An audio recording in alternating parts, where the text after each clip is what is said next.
이 창세기 3장의 그 불순종으로 인해서 죄가 들어오게 되고 또 그 아담의 그 범죄로 말미암아 모든 인류에게 죄가 들어오게 되고 또 모든 사람은 태어나면서부터 어떻게 보면 뱃속에서부터 그 원죄를 가지고 태어나는 것입니다.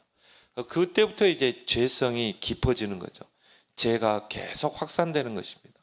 그게 이제 이 살인으로 나오게 되죠. 이 가인이 아벨을 돌로 쳐서 죽이는 그 살인, 그 창세기 3장의 그 죄가 이제 깊어지고 점점 확산돼 가는 것을 우리가 보게 됩니다. 그래서 오늘 이 목회원 사모원이 또 이렇게 있었습니다. 앞으로 이제 시대는 이런 영적인 문제, 또 정신 문제, 또 이런 암과 같은 이런 질병들이 이 4차 산업 시대와 함께 더욱더 많아진다는 것이죠. 그래서 우리는 237, 또 5천 종족을 우리는 살리러 가야 되고 또 뭡니까? 저와 여러분들이 영적 의사가 돼서 이런 병든 자들을 치유하고 또 서밋 렘넌트를 키워내야 될 줄 믿습니다. 그래서 오늘 1강, 2강 이렇게 말씀 주셨습니다. 그래서 무엇보다도 여러분들이 참된 응답을 받으려면 여러분의 생각과 마음이 중요해요. 이게 어떻게 보면 우리의 운명을 좌우한다고. 뭔가 틀린 생각, 틀린 마음. 그러면요, 결국은 실패하게 되죠. 오늘 이 가인에게도 틀린 게 들어간 거예요. 그러니까 어떻게 합니까? 살인을 저지르게 되는 것이죠. 그래서 성경에 보면 이 마음이라는 단어가 1050번 나와요. 그리고 생각이라는 단어가 320번. 그 말은 뭡니까? 우리의 마음과 생각이 모든 것을 좌우한다는 것이죠. 우리의 마음 속에, 생각 속에 뭐가 들어가 각인됐느냐.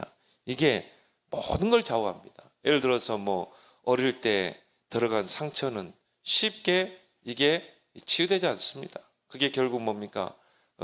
이 가정생활로, 사회생활로 이게 나타나게 되잖아요. 그래서 우리는 무엇보다도 우리의 마음과 생각을 치료하는 그런 집중으로 들어가야 될 줄 믿습니다. 모든 게 잠언서 4장 23절에도 무엇보다도 지킬 만한 것 중에 너희 마음을 지키라고 그랬거든요. 왜요? 이 마음에서 모든 게 나오거든요. 그리고 빌립보 4장 7절, 6절, 7절에도 너희 마음과 생각을 지키시라. 그렇죠? 무엇보다도 우리 마음과 생각을 지켜야 돼요. 누가? 하나님의 평강이 우리 마음과 생각을 지키자. 그리고 우리 아버님 어제 MRI, CT 찍고 왔는데요. 그 성경 구절을 다 암송했더라고요. 빌립보 4장 6절, 7절을 말씀을 우리에게 간증을 해요. 그래서 그 말씀만 다 이렇게 암송을 하고 기도하면 그렇게 마음 평안하대요. 아, 그래. 하나님 마음, 하나님의 평강이 아버지의 마음과 생각을 지키고 계시는구나. 이게 치유의 역사거든요. 그래서 중요한 게, 치유의 가장 중요한 게 우리의 마음과 생각이라 이 말이에요. 그래서 우리는 여기에 치유에 몰입을 해야 돼요. 우리의 마음과 생각을 치료하는. 왜냐하면은 우리의 생각, 우리의 마음 속에 들어간 것은 우리가 살아오면서 우리의 마음과 생각 속에 이 들어간 것은 반드시 뇌로 뇌에 입력되게 돼 있어요. 그리고 이게 계속 마음과 생각이 뇌에 영향을 주고 또 뇌에 들어간 것이 마음과 생각에 영향을 주고, 저 사람이 왜 저런 생각을 하지?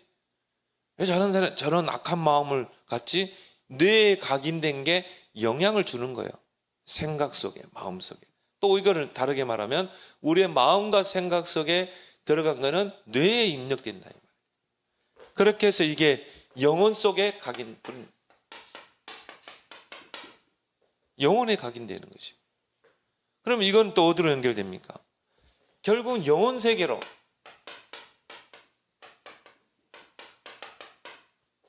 연결되게 돼 있거든요.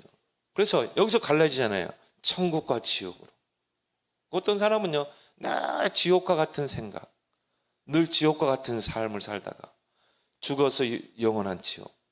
어떤 사람은 뭡니까? 늘 생각이 천국, 늘 마음도 마음 심령의 천국. 그러다가 결국 어디 가요? 천국에 가고. 그만큼 우리 마음과 생각에 뭐가 들어가 있느냐가 그만큼 중요합니다. 그래서 요즘 사람들이 이런 뭔가 이게 마음이 평안하지 않고, 그러니까는 이 불안하고, 그래서 이걸 치유한다는 명목으로 나온 게 이제 명상운동. 지금 뭐 이게 하나의 붐을 일으키고 있습니다. 그 말은 현대인들은 그만큼 뭔가 모르는 스트레스, 뭔가 모르는 불안, 이런 것들에 많은 사람들이 시달리고 산다는 거죠. 근데 우리가 이 명상은 뭡니까? 결국은 나 중심이거든. 그래서 요즘 이제 이 명상 운동하는 사람들이 뭐 마음 찾기, 그리고 뭐 좋은 생각하기. 그래서 이 그런 명상 채널을 들어보면요, 하루 종일요, 나는 감사합니다, 감사합니다, 감사합니다. 그것만 계속 하는 거예요. 또 어떤 사람은요, 나는 행복합니다, 나는 행복합니다. 그래서 뭔가 좋은 생각을 가지라는 것이죠.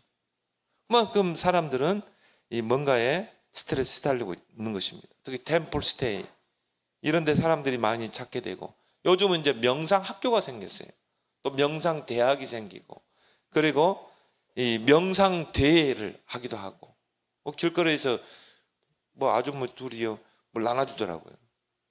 근데 딱 보니까 명상이라, 명상 센터로 오라는 거지.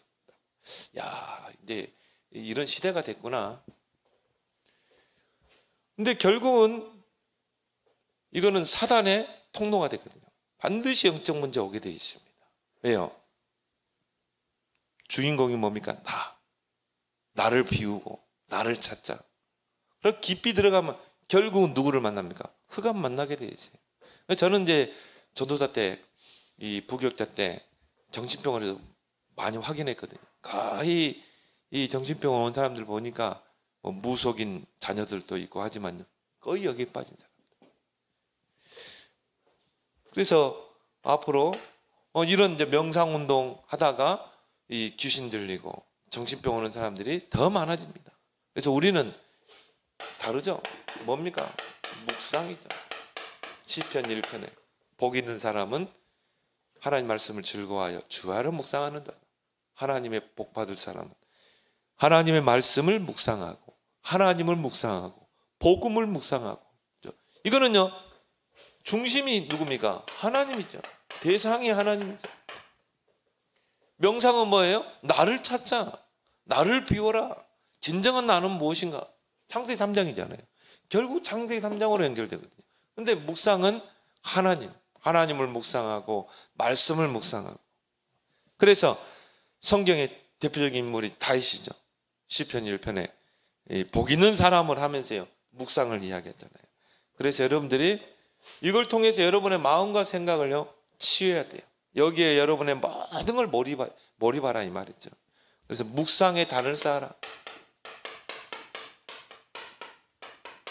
아브라함이 정말 상술이 나온 밑에서 여호와를 위하여 단을 쌓았던 것처럼, 그래서 이 흐름을 놓치지 마라. 말씀의 흐름, 복음의 흐름, 이 언약의 흐름을 놓치지 않는 것이죠. 그래서 우리 안에 있는 창세기 3장, 6장, 11장, 이걸 완전히 바꾸는 것이 바로 이 묵상이다. 그래서 여러분이 홀로 이 묵상의 단을 꼭 쌓길 바랍니다. 그래서 말씀을 묵상하기도 하고, 또 여러분 찬양을 또 이렇게 묵상해 보기도, 듣기도 하고. 이걸 하다 보면 어떻게 됩니까? 여러분이 이게 묵상의 단을 쭉 쌓게 되면 이게 결국은 뭐로 바뀌게 돼요? 묵상 24로. 그래서 이런 묵상을 돕기 위해서 뭡니까? 우리가 깊이 들어가기 위해서 호흡도 하고, 이 호흡을 기도로 연결하고, 그렇게 하는 것이죠. 그러면 우리의 혼과 영과 육이 건강을 회복하게 됩니다. 그래서 묵상 24, 정말 우리가 혼자 있을 때 이 축복 속으로 사도행전 13장, 16장, 19장 여기서 우리가 빠져나오게 되는 것입니다. 묵상 24 속에 들어가 정말 영적으로 정신적으로 시달린 사람이 이것만 할 수 있다면요 치유되게 돼 있어요. 특히 영적으로 시달린 사람 더 깊이 들어가는 것입니다. 말씀 속으로. 그래서 기도 속으로. 이게 되면은 이제 묵상 25. 이제 하나님의 나라가 임하게 되죠. 하나님의 나라가 임한다는 말은 뭡니까? 그를 잡고 있는 악한 영이 결박되는 것이죠. 내가 하나님의 성령을 힘입어 귀신을 쫓아내는 것입니다. 하나님의 나라가 임하였느냐. 영적으로 정적으로 시달린 사람이 정말 이 사실을 알고 나의 마음과 생각을 치료하는 이 묵상 속으로 집중 몰입하게 되면 이런 치유의 역사, 하나님 나라가 임하게 될 줄 믿습니다. 결국은 다 이게 병들어 있어요. 마음과 생각이 완전히 틀린 거. 그러니까 뭡니까? 뇌가 병들어 있고, 그러니까 영혼이 황폐되어 있고 지옥과 같은 삶을 살게 되는 것입니다. 그래서 우리의 마음과 생각을 치료하는 이 치유에 몰입을 해라. 그래서 여러분들이 먼저 마음과 생각을 치유받고 이제는 여러분이 치유사역자로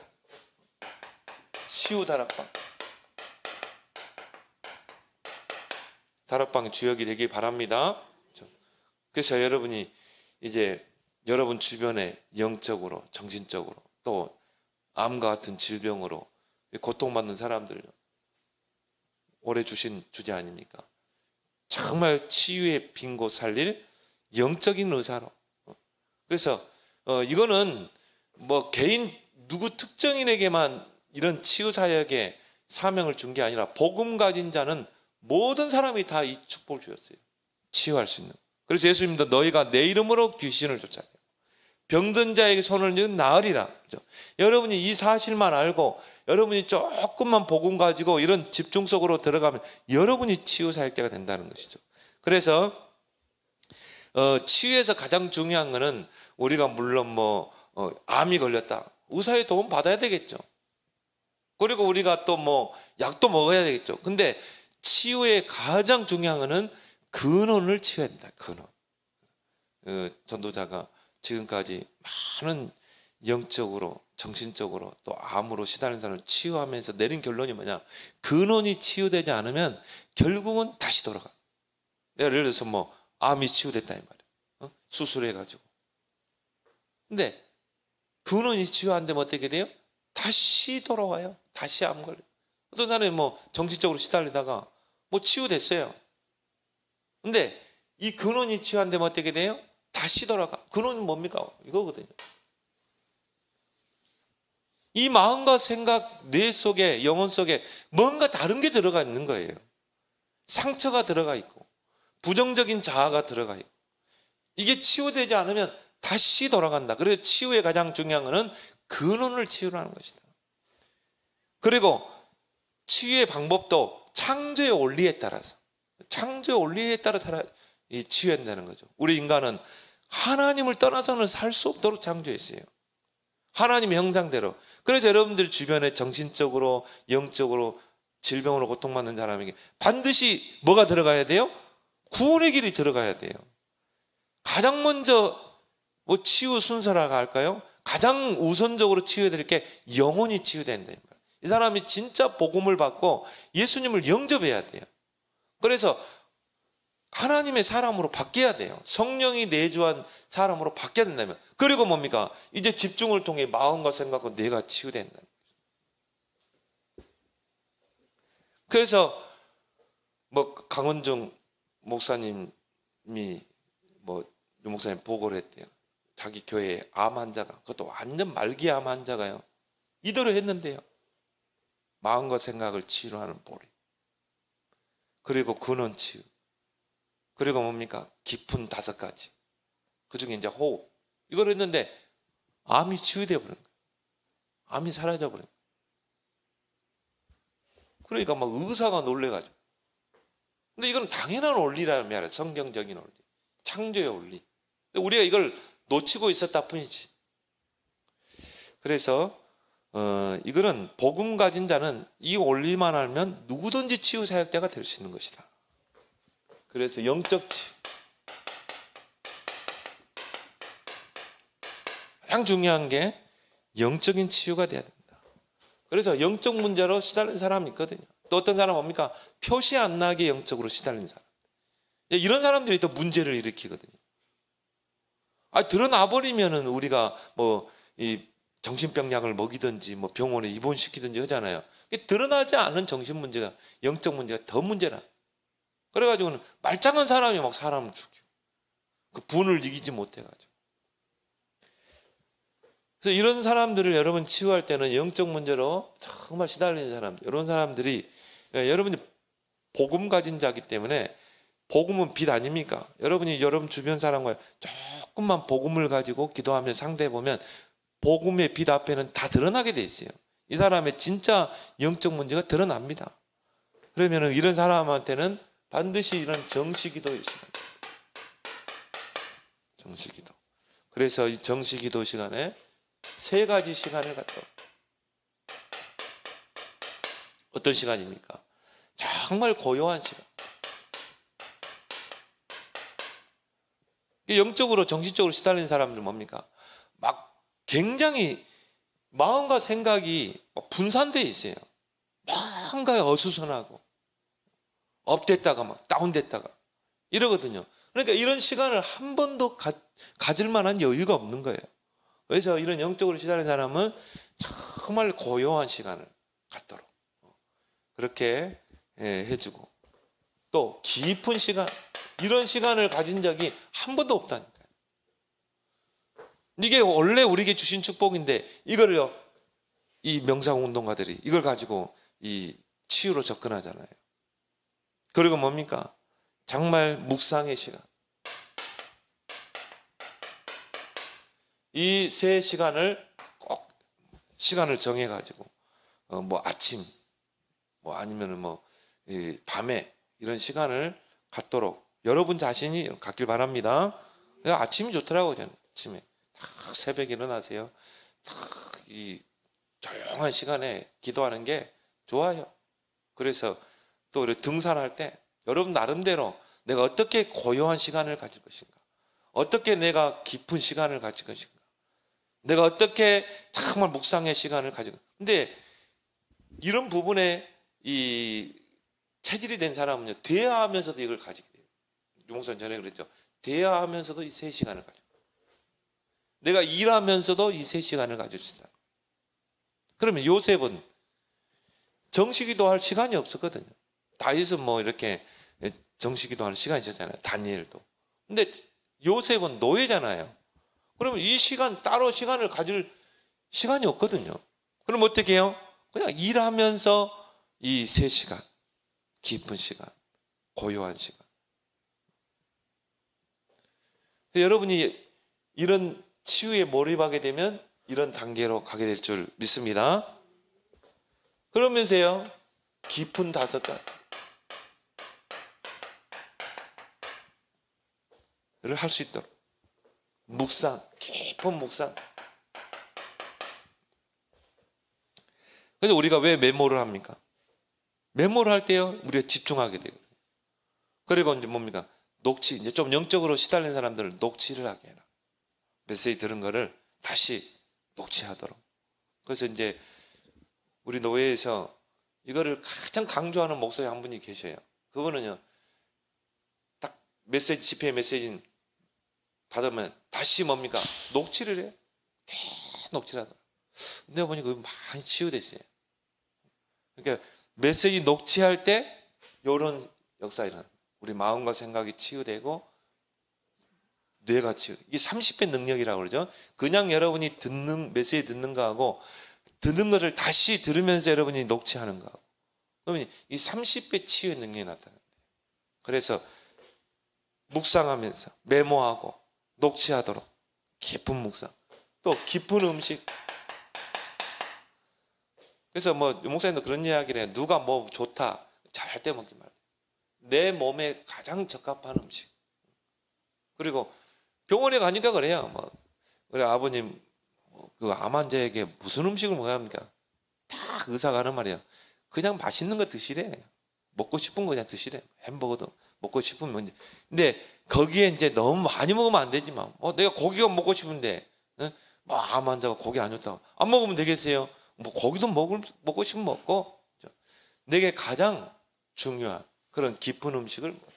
또 어떤 사람은요, 물을 많이 마시라는데요. 그것도 물을 많이 마셔야 될 사람이 있고, 적당히 먹어야 될 사람이 있고. 근데 어떤 사람은, 그러니까 이제 이게 이 인터넷 유튜브가 문제라 이 말이에요. 뭐 1.5리터를 마셔야 된다. 그래가지고는 뭐 이게 뭐가 좋다.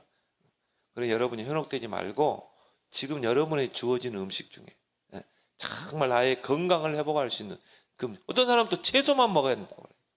뭐 채소주의자 다 틀린 거라는 거죠. 또 어떤 사람은 고기만 먹어요. 탄수화물을 뭐 줄이고 그것도 다 틀린 정보라 이 말이에요. 또 어떤 사람은 뭐 비타민 죽당 해가지고 또 우리 다락방 안에 막 하루에 24알씩 먹는 분도 있었잖아요. 그러니까 여러분 기가 얇지 말고 여러분에게 필요한 음식을 먹길 바랍니다. 의사가 그러더라니까요. 그냥 먹고 싶은 거 드시세요. 그리고 중요한 거는 뭐냐? 적당히 먹고 너무 많이 먹죠. 적당히 골고루 적당히 먹고 운동하라는 거예요. 깊은 음식. 그리고 뭡니까? 깊은 운동. 그래서 호흡과 연결시킬 수 있는 그런 운동을 해라. 수영이 참 좋은 것 같아요. 수영은요, 이게 오래 참거든요. 그래서 수영하는 사람들 보면 심장이 굉장히 뭡니까? 이 폐와 심장이 튼튼해요. 제가 한참 이 수영을 할 때요, 한참 수영을 했잖아요. 새벽님은 끝나면. 그러니까 그 해본내 병원에서 전체 사진 종합검진 받는데요. 목사님은 심장이 탱크래. 탱크 같은 심장이래. 그래서 내가 뭐 운동하셨어요? 유산소 운동? 제가 수영했다 그러니까. 그러니 심장이 저렇게 강하네요. 여러분 심장과 폐를 튼튼하게 하면 수영입니다. 수영. 나중에 코로나 끝나면 수영도 하시고 유산소 운동하시고 이렇게 하시기 바랍니다. 그러니까 깊은 운동. 그리고 뭡니까? 깊은 삶. 뭔가 우리의 리듬을 찾을 수 있는 그런 삶. 그래서 여러분이 좀 하루를 그냥 막 즉흥적으로 살지 말고 하루의 계획표를 쭉 적어 놓고요. 그리고 아침에 내가 몇 시에 일어나고, 그리고 아침에 뭐 하고, 그 계획표를 쭉 짜놓고 한번 생각해 보세요. 그 안에다가는 꼭 이 시간을 집어넣어요. 묵상할 수 있는 시간. 그리고 여러분이 운동 시간. 그리고 정말 정시의 축복을 누릴 수 있는 시간. 이런 시간들을 넣어놓고, 이게 리듬이거든요. 삶의 리듬을 찾도록 해요. 이게 영적으로 시달리는 사람, 정신적으로 시달리는 사람 특징이 뭡니까? 삶이요, 이 리듬이 없어요. 그러니까 막 그냥 닥치는 대로 막 살고, 어떤 사람 막 아침 10시까지 막 자고, 그게 삶의 리듬이 무너져 버리면 안 되거든요. 그래서 여러분 아침에 딱 일어나는 시간도 딱 정해놔요. 그래서 그 시간에 딱 일어나고, 저녁에 자는 시간도 딱 그 시간에 자고, 그리고 정식이도 시간도 딱 정해놓고 여러분이 깊은 그런 시간을 갖고, 그리고 깊은 호흡.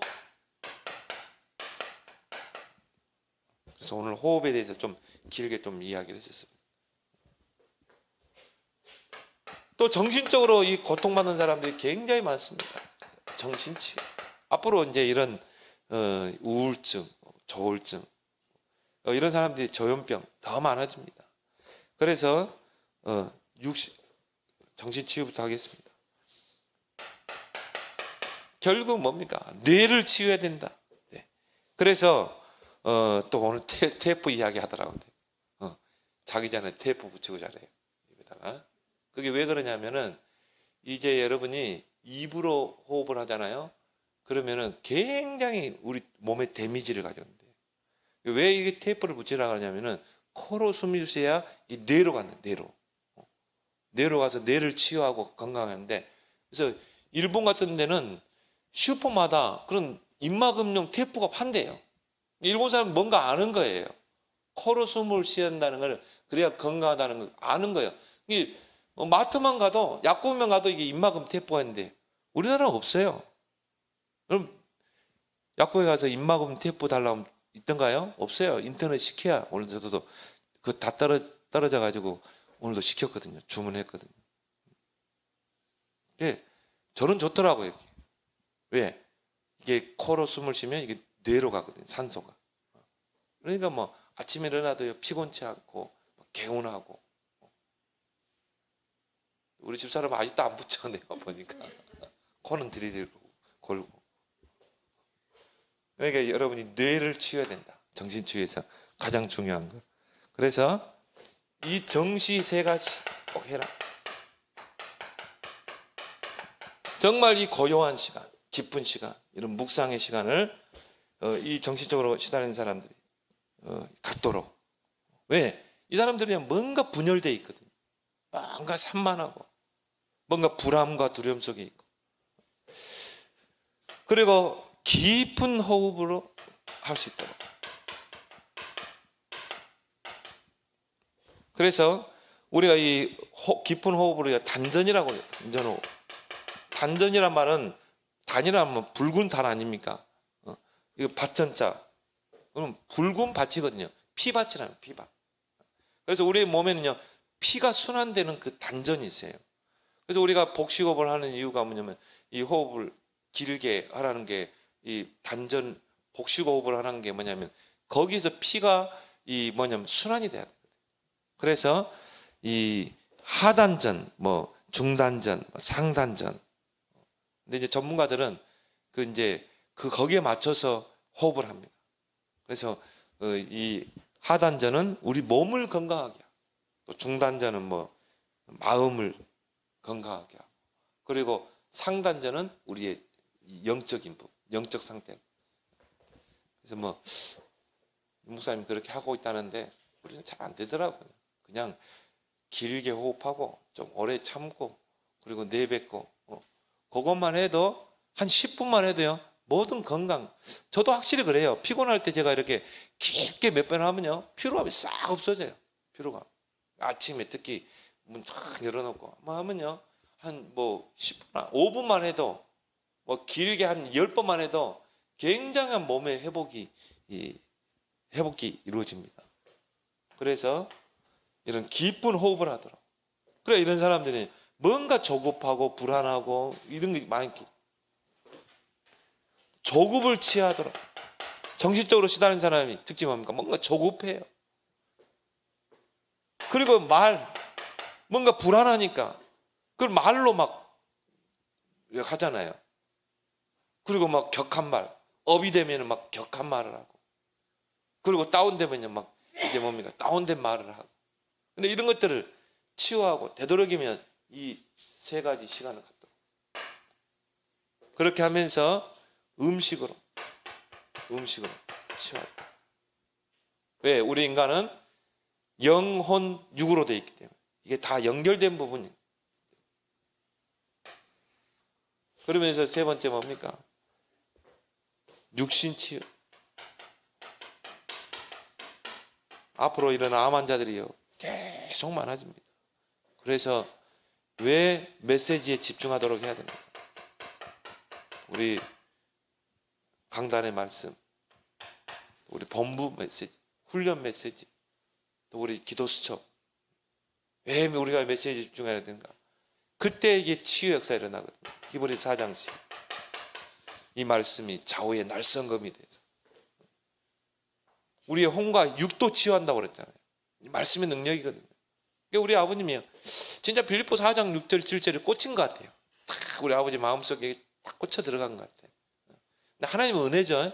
진짜 하나님은 은혜예요. 근데 이 말씀이 얼마나 힘이 있는지요. 그러니까 우리 아버님이 어제 간증하더라니까요. 그 말씀만 딱 침대맡에다 크게 써붙여가지고 그 말씀만 묵상하면 힘이 나는 거예요. 아버지가 평안하고 마음과 생각을 지키시리라. 이게 나는 가만 들으면서, 우리 집사람하고 들으면서 은혜 받았다니까요. 야, 그래, 이 말씀 두 구절이 아버지를 살려버리는 거예요. 진짜 이게 제가 강의하면서도 반신반의했거든요. 이 말씀이 이만큼 능력이 있구나. 왜? 말씀은 창조의 능력이기 때문에. 하나님 말씀으로 천지를 창조했잖아요.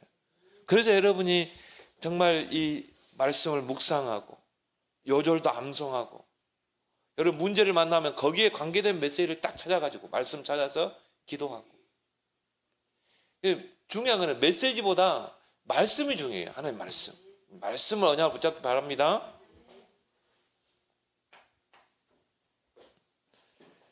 그래서 이런 육신적인 암 같은 사람 걸린 사람들이요, 정말 이 정시세가시하고 깊은 시간, 고요한 시간, 묵상의 시간, 그리고 이런 사람들은요 굉장히 환경이 병이 올 수밖에 없는 환경이에요. 이런 환경을 좀 치유하고. 그래서 뭡니까, 어떤 사람이 암이 걸렸다고 그랬나요? 그래가지고 산에 갔어요.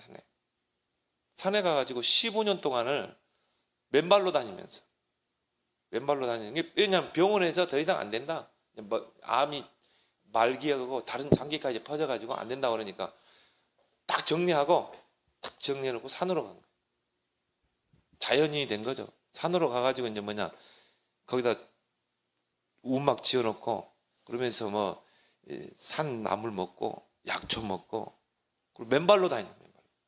근데 지금까지 말기암 판정받았는데 15년을 지금까지 살고 있어요. 또 건강하게. 이게 환경을 치료해버리니까. 우리는 언제 또 그래, 우리는 전도해야 되는데. 여러분들은 여러분 환경을 이렇게 좀 공기 좋은 데 가서 호흡도 하고 그렇게 좀 하길 바랍니다. 환경 치유. 그러면서 24 묵상 속으로 들어가. 하나님 말씀을 깊이 묵상. 치유에 대해서 말씀을 하셨습니다. 메시지 한번 보도록 하겠습니다. 자, 인류의 모습. 인간 모든 문제의 원인은 어디 있는가?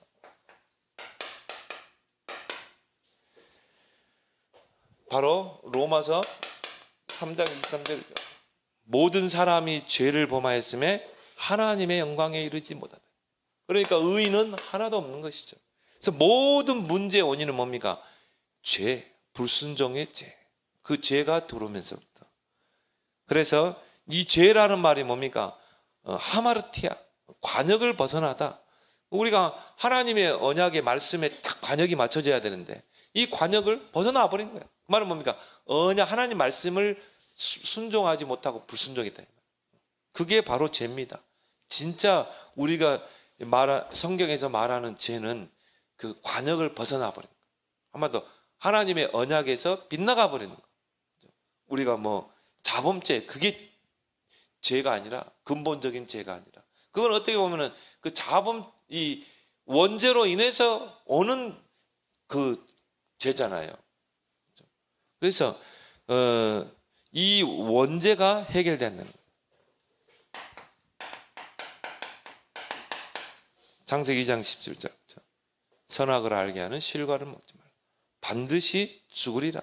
그는 하나님이 이 아담과 언약을 맺은 것입니다. 선악과 언약이라고.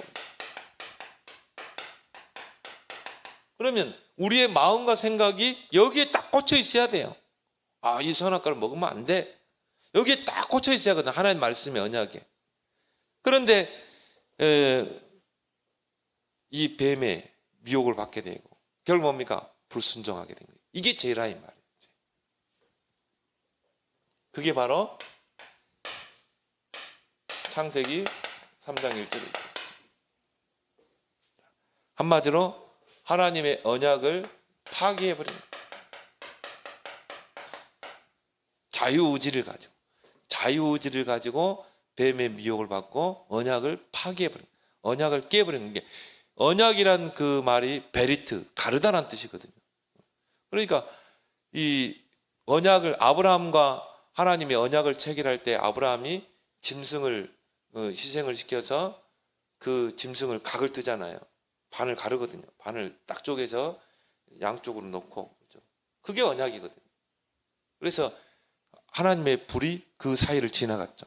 그 말은 뭡니까? 네가 이 언약을 깨게 되면 이 짐승이 갈라지는 것처럼 이 갈라지게 된다. 그때부터 하나님과 우리 인간 사이가 갈라져 버린 것입니다. 언약이 파괴됩니다. 그 결과 창세기 3장 16절 20절에 보니까 이제 인간에게 고통이 오게 돼. 불행이 오게 돼. 그리고 저주 재앙이 오게 돼. 모든 문제가 여기 시작돼요. 곧 사단의 12가지에 붙잡힙니다. 그럼 원인자가 누굽니까? 바로 사단 마귀. 창세기 3장 1절에 들에 있는 들 짐승 중에 뱀이 가장 강력하다. 하나님을 대적하고 타락한 이 사탄 마귀가 뱀 속에 들어간 거죠. 누구를 무너뜨리게 해서? 하나님의 걸작품 아담을 무너뜨리게 해서. 왜? 아담은 인류의 대표자요 언약의 대표자거든요. 그러니까 아담 무너뜨리면 전 인류를 죄 가운데 다 무너뜨릴 수 있거든요. 그래서 요한복음 8장 44절에 보니까 너희 아비 마귀 그랬죠. 이 마귀가 뱀 속에 들어가서 결국은 우리 인간을 무너뜨려 버린 것입니다. 그래서 예수님이 그랬죠. 너희 아비 마귀. 그래서 뭐라고 그랬습니까? 그는 처음부터 살인한 자다. 그리고 거짓의 아비다. 거짓말쟁이다.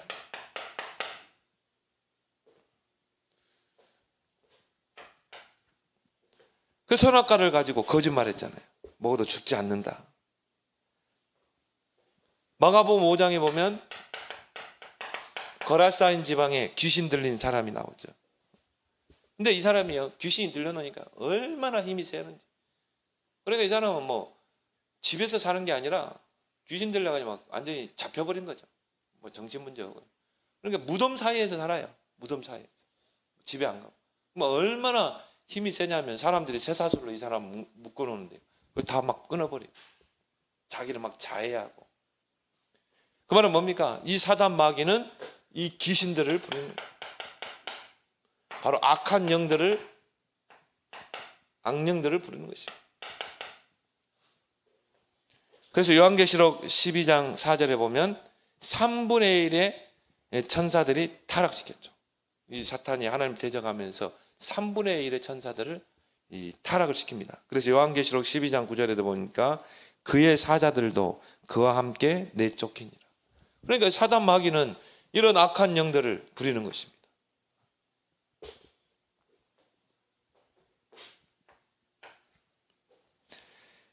사도행전 16장 16절 18절에 보니까 귀신 들려서 점하는 소녀. 그래서 이 사람에게 파고 들어오는 것입니다. 그렇게 그 사람을 완전히 영혼을 사로잡아서 종노를 하게 되는 것이죠. 이런 걸 모르면요, 왜 하나님의 아들이 이 땅에 오셨는지를 우리가 모르는 거죠. 하나님의 아들이 오신 것은 마귀를 멸하십니다. 마태복음 12장 25절 29절에 보니까 예수님 뭐라고 그랬습니까? 강한 자를 결박하지 않고는 세간을 탈할 수 없다. 그래서 우리는 이 사탄 마귀를 어떻게 해야 돼요? 결박해야 돼요. 그 결박하신 분이 누굽니까? 예수 그리스도. 예수 그리스도 이름으로 강한 자를 결박시켜라. 그러면서 예수님 뭐라고 그랬습니까? 하나님의 성령을 힘입어. 하나님의 성령을 힘입어 귀신을 어떻게 해야 돼요? 쫓아내야 돼요. 쫓아내는 것이면 하나님의 나라가 임하였느니라. 그래서 예수 그리스도 이름으로 이 더러운 귀신아 떠나갈지어다 명령한다 이 말이에요. 그리고 결박을 시켜야 돼. 결박이란 말은 포박을 해야 돼. 이 힘을 못 쓰도록. 뭐 살인자가 있으면 어떻게 합니까? 수갑 채우고 포박하잖아요. 못된 짓 하지 못하도록. 사단 마귀는 결박시켜야 됩니다. 귀신은 쫓아내야 돼요. 누구의 이름으로? 그리스도의 이름으로. 그래서 고린도후서 4장 4절 5절 세상 신. 그래서 뭡니까? 경배받으려고 합니다. 그래서 경배 대상을 바꾸도록 속입니다. 그런데 이 사단은 요한계시록 2장 9절 10절에 보니까 사탄의 회당이라고 그래요. 개혁성경에는 사탄의 회. 그 말은 뭡니까? 사단은 조직력을 가지고 있다. 굉장한 조직력을 있습니다. 그래서 한 개인을 사로잡기도 하고 한 가문과 가정을 사로잡기도 하고, 우리 가문에 이 강한 자가 있거든요. 이걸 우리는 결박해야 돼요. 그리고 한 지역을 사로잡기도 하고 한 나라를 사로잡기도 하고, 어느 한 나라는요 불교라는 걸 가지고 나라를 잡기도 하고, 악한 종교를 가지고, 그리고 한 시대를 장악하기도 하고, 또 이 악한 영은요 조직력이 있어가지고 어떻게 합니까? 이게 문화 속으로 들어가기도 하고 음악 속으로도 들어가고, 그 조직력을 가지고 있거든요. 그래서 우리가 정말 이런 흑암을 알고 영적인 싸움을 싸워야 되는 거죠. 그래서 바울은 우리의 싸움은 혈과 육의 싸움이 아니다. 정사, 권세, 어둠의 세상 주관자, 하늘에 있는 악의 영. 말합니까? 사단은 4가지 조직력을 가지고 이 파고 들어가는 것입니다. 그래서 하나님이 여러분 가문 살릴 파수꾼으로 세운 줄 믿습니다. 여러분 가문과 여러분 남편, 그 가문 살리라고 보낸 거예요. 파수꾼으로. 여러분이 진짜 그 사실을 알고 그리스도의 영적 싸움을 싸워서 무너뜨려야 하는 것이죠. 여러분 주신 권세를 가지고.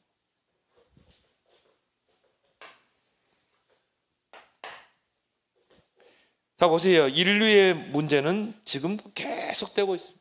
자, 창세기 3장에 이 하나님의 범죄함으로 그 문제가 계속됩니다. 창세기 3장 문제는 지금도 일어나고 있습니다. 지금도 많은 사람들이 선악과를 다 먹고 하나님을 배신하고,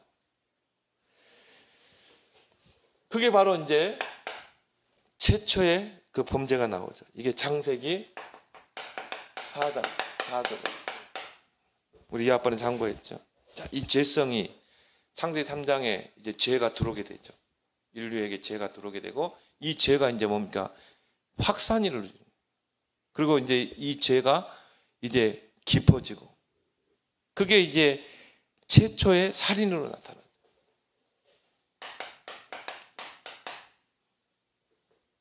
그래서 가인이 그 아벨을 이 돌로 쳐 죽이죠. 5절에 보니까 가인이 분하여 안색이 변하여, 분하고 안색이 변해요. 이게 죄성이죠. 죄가 들어오니까 어떻게 돼요? 분이 나는 거예요. 예배 실패하면요 하나님께 하나님 예배 똑바로 드리겠습니다 이래야 되는데요, 분이 나고 안색이 변하고 시기하고 질투하고, 왜 하나님이 저 아벨의 예배를 받고 나를 안 받았지? 그러니까 분이 나고 안색이 변해가지고 울긋불긋하고, 그리고 뭡니까? 시기심, 질투심, 분노. 그게 어떻게 되세요? 마음과 생각을 사로잡아 버린 거예요. 그 말은 뭡니까? 사단이 그 가인의 마음과 생각 속에 들어갑니다. 왜요? 사단은 처음부터 살인한 자라고 그래요. 들어가니까 뭡니까? 분, 안색이 변하고 시기심, 질투심, 미움, 증오. 그러니까 이게 살인으로 가는 것이죠. 창세기 3장의 그 죄가 계속 확산되는 거죠.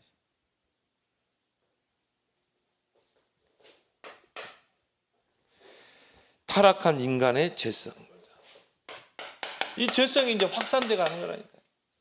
그래서 오늘 10절에 보니까 뭐라 나왔습니까? 이제 하나님 찾아왔죠. 이르시되 내가 무엇을 하였느냐? 내 아우의 핏소리가 땅에서부터 내게 호소하느니라. 그렇죠? 이제 이게 원한이 연속되는 거죠. 그러면서요 11절에 보니까 땅이 그 입을 벌려 내 손에서부터 내 아우의 피를 받았은즉 내가 땅에서 저주를 받으리니. 그렇죠? 죄에 대한 형벌입니다. 내가 밭을 갈아도 땅이 다시는 그 효력을 내게 주지 아니할 것이요 너는 땅에서 피하며 유리하는 자가 되리라. 그렇죠? 저주, 형벌이 임하게 되고, 그 죄에는 반드시 형벌이 따르게 돼 있어요. 그리고 뭡니까? 죄의식을 갖게 되죠. 12절에 이 가인이 내가 밭을 갈아도 땅을 다시는 그 효력을 내게 주지 않을 것이요 너는 땅에서 피하며 유리하는 자가 되리라. 그렇죠? 피해 다니는 거예요. 여러분 죄 지은 사람이 나 죄 지었다 합니까? 피해 다니죠. 도망 다니죠. 그건 뭐예요? 평생 죄의식을 가지고 사는 것입니다. 그래서 하나님께서 이 창세기 3장에 그 불순종의 죄로 인해 죄가 들어왔잖아요. 인류 안에 들어왔죠. 그러면서 하나님의 형상이 다 잃어버렸어요. 근데 하나님이 하나님의 형상을 다 잃어버렸지만 한 가지는 두셨어요. 그게 뭡니까? 그게 이거 양심은 하나님 두신 거예요. 그래서요, 뭐 사람을 뭐 20 몇 명 토막살인 한 그런 사람들 보세요. 찔리거든요. 반드시 찔리게 돼 있어요. 결국은 유족들에게 죄송한 마음을 이야기하잖아요. 하나님이 그 양심을 주세요. 아, 이게 죄야. 너 지금 큰 죄를 저지른 거야. 양심을 줘야 돼. 나는 이걸 보면서요, 하나님이 그런 사람까지도 긍휼의 그 하나님께로 돌아올 수 있는 문을 열어놓으신 거예요. 만약 양심이 없었다 그러면 막 무자비하게 사람을 죽이거든요. 가책이 없어. 가책. 근데 그 예수님 십자가에 못 박힐 때 그 강도, 사람을 죽인 그 강도도 거기서 구원을 받았잖아요. 우병 강도. 그죠? 하나님 우리에게 양심을 안 줬다 그러면요, 사람 몇십 명 죽인 사람도 구원의 기회가 없는 거잖아요. 근데 하나님 그런 사람도 구원의 기회를 줘요. 그 악랄한 김육두, 그 사람도 하나님 구원의 길을 주잖아요. 하나님은 공의의 하나님이시지만 사랑과 긍휼의 하나님인 줄 믿습니다. 우리는 손가락질 할 수 있지만 하나님은 그 사람에게 구원의 문을 열어놓은 거예요. 가인에게도 마찬가지입니다. 아우를 쳐 죽였지만 하나님은 그 가인에게 찾아왔다니까요. 아담이 범죄했잖아요. 자유의지를 가지고. 근데 하나님이 아담에게 찾아왔잖아요. 아담아, 네가 어디 있냐. 그럼 구원의 기회를 주는 것입니다. 하나님의 사랑을 우리가 측량할 수가 없는 것이죠. 어떻게 표현할 수가 없는 거예요. 그리고 이제 후회하게 되죠. 13절에 가인이 여호와께 아뢰되 내 재벌이 지기가 너무 무거우니이다. 이제 양심의 가책을 받는 거죠. 후회하게 되는 거죠. 아우를 죽인 거. 14절에 주께서 오늘 이 지면에서 나를 쫓아내시온즉 내가 땅에서 피하며 유리하는 자가 될지라 물은 나를 만나는 자마다 나를 죽이겠나이다. 이제 죄를 지은 건 어떻게 합니까? 죄의식 속에서 불안하고 두렵고 보복에 대한 두려움. 이게 바로 이제 죄성입니다. 근데 이 하나님께서요, 얼마나 긍휼에 풍성하신 분입니다. 하나님께서 기회를 주셨거든요. 가인뿐이 아니에요. 그 사람 죽인 사람도요. 사형장에서 그 살인자가 사형장에 가기 전에 예수 영접해가지고 구원받잖아요. 하나님은 죽기 전까지 구원의 길을 주시는 거예요. 그 영혼이 진짜 회개하고 하나님께로. 하나님이 기회를 주십니다. 그래서 이 가인에게 찾아오시죠. 아벨아. 가인에게 찾아서 내 아우 아벨이 어디 있느냐? 하나님 몰랐습니까? 알고 계셨죠. 아담이 범죄한 줄 몰랐어요? 알고 하나님이 아담아 네가 어디 있느냐? 그걸 뭘 말하죠? 회개할 수 있는 기회를 주시는 것입니다. 근데 더 기막힌 건 뭐예요?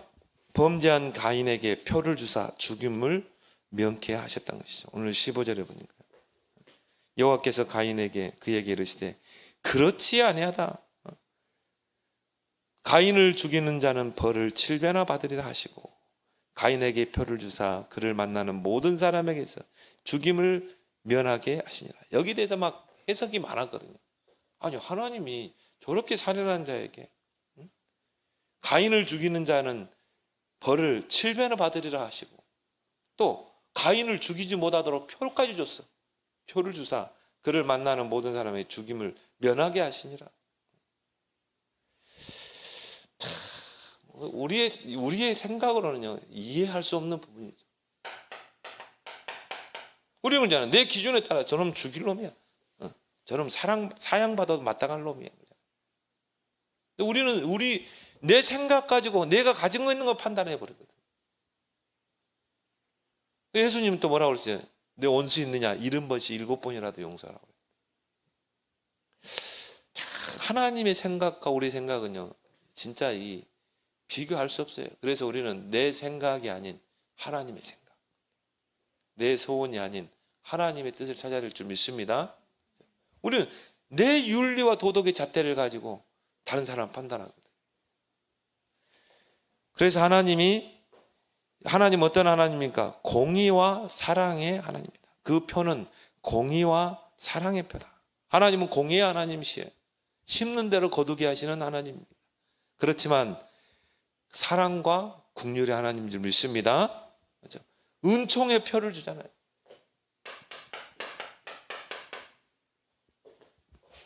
그래서 여러분이 이 하나님의 성품을 좀 알 필요가 있어요. 하나님은 어떤 분이십니까? 요한일서 4장 8절에 하나님은 사랑이시라. 하나님은 사랑에 풍성하신 분이다. 그 사랑은 어떤 사랑이에요? 아가페적인 사랑, 무조건적인 사랑.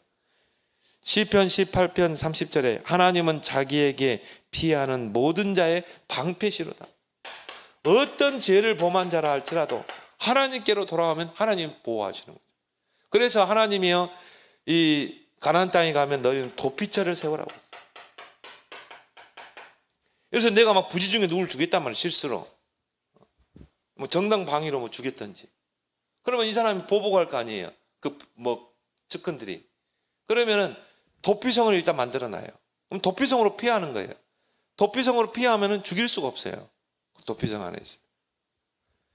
도피성 안에 있을 때는 보호를 받아요. 그리고 나서 이제 제사장이 와서 그 판결을 내리는 것입니다. 이건 정당방위다. 그때까지는 도피성 안에 있으면 보호를 받는 것입니다. 왜 하나님이 왜 도피처를 만드셨는가? 하나님이 그 죄인도 보호하시는 것입니다. 방패가 되어주시는 것이죠.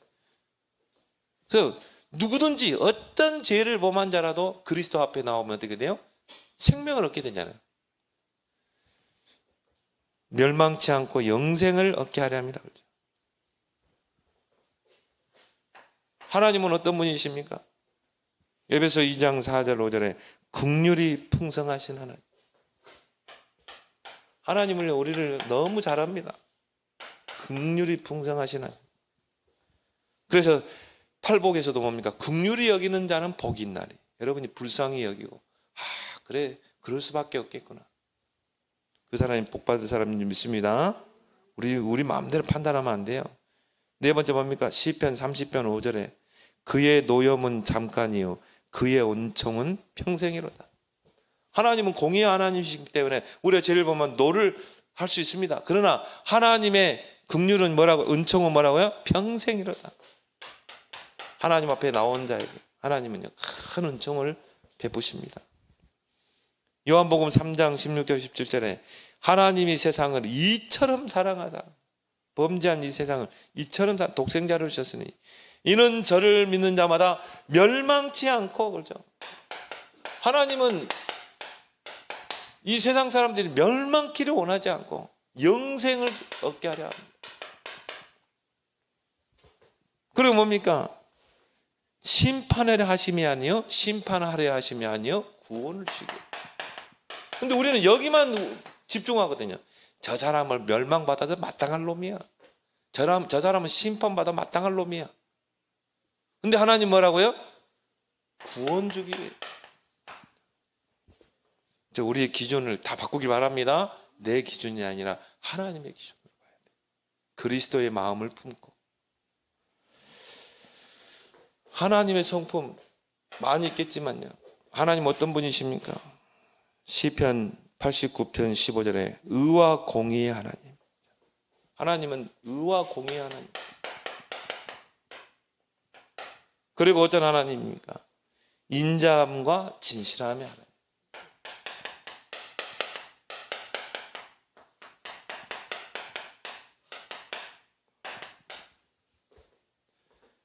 그 하나님의 사랑이, 그 하나님의 긍휼과 은총이 어디서 나타나세요?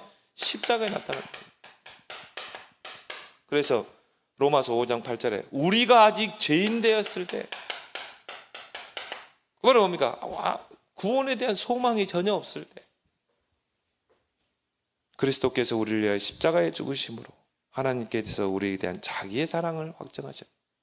하나님이 십자가를 통해서 하나님의 사랑과 긍휼과 은총과 자비와 그 모든 하나님의 축복을요, 이 십자가에 확증하셨습니다. 그래서 오늘 우리가 이 창세기 4장을 통해서 물론 가인이 범죄했지만 하나님은 끝까지 기회를 주시고 또 그 구원의 길을 열어주신 것을 우리가 보게 됩니다. 이런 하나님을 여러분이 풍성히 알고 누리고 증거하는 여러분 되길 바랍니다. 함께 기도하겠습니다.